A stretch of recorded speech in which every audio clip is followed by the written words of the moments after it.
Ticket holder PP68 Syed महफूज शाह मशीदी की मुस्लिम लीग नून division Gujranwala के मेंबरान कौमी व सूबाई असम्बली के इजलास में शिरकत। मॉडल टाउन पार्टी ऑफिस में कश्मीर इलेक्शन के हवाले से ब्रीफिंग दी गई। नून लीग की क़यादत ने वाज़ेह अल्फाज में सैयद महमूद मशीदी की जमात के लिए ज़िमनी इलेक्शन के हवाले से काविशों को सराहा। मियाँ हमजा शहबाज शरीफ की मौजूदगी में deputy general secretary Ataullah Tarar ने कहा कि सैयद मोहम्मद मशीदी की ज़िमनी इलेक्शन में खिदमात काबिल सताइश हैं।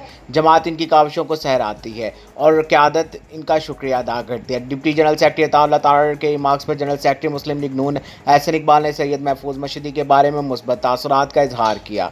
मंडी बहाउद्दीन PP68 की नुमाइंदगी करते हुए सैयद महफूज मशीदी साहब ने अपने खिताब में कहा कि कश्मीर इलेक्शन में जीत यकीनी है। सिर्फ मंडी बहाउद्दीन ही नहीं, हर ज़िला में मुस्लिम लीग नून के बयाने की तक़वियत के लिए कोशिश करेंगे। उम्मीदवारान आज़ाद जम्मू कश्मीर ने PP68 के हवाले से सैयद महफूज मशीदी पर मुकम्मल एतमाद का इजहार किया। मरकज़ी रहनुमा ख्वाजा साद रफ़ीक ने अक़ीदत व एहतराम के साथ सैयद महफूज मशीदी को वेलकम किया। अब तक के लिए सिर्फ इतना ही। मज़ीद खबरों और अपडेट के लिए 94 न्यूज़ के साथ रहिएगा। आप हमारी खबरें यूट्यूब और फेसबुक पर भी देख सकते हैं। मज़ीद खबरों के लिए हमारी वेबसाइट विजिट कीजिए www.94news.us। अपना ख्याल रखिएगा। अल्लाह हाफ़िज़।